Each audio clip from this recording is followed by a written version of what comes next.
always ankles, pretty much the ankle bone or the rabbit is where I start.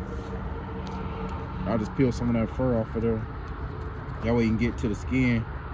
Then I just work it out. You can get your fingers in there, pretty much just work it down.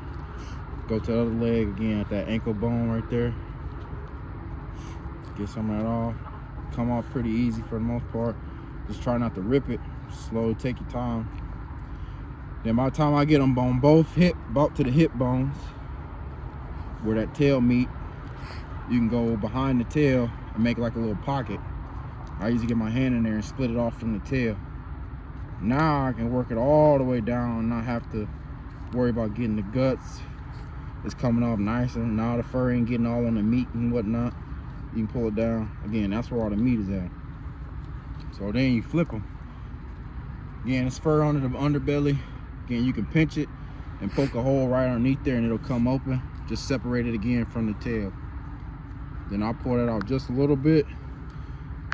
The skin of a rabbit, or the lining of its skin, is not that thick, so you really can just poke a hole in it. And usually what I do with this is just stuff it like a pillowcase. So I'll take all the fur that I just pulled off from the back, I'll stuff it in the middle, that little hole I just made. He's stuffing it like a pillowcase. This is basically just giving you leverage to pull.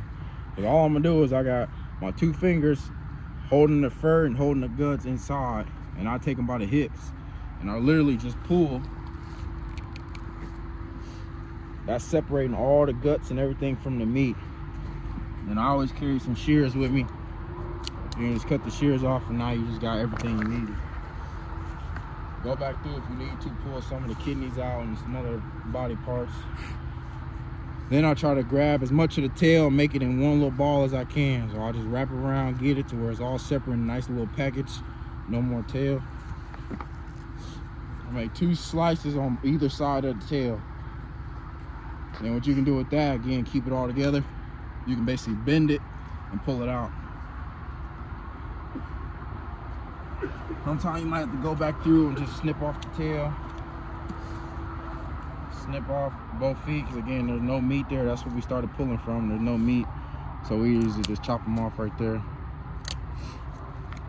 And pretty much ready to go in the water. And that's salt water, right? Yep.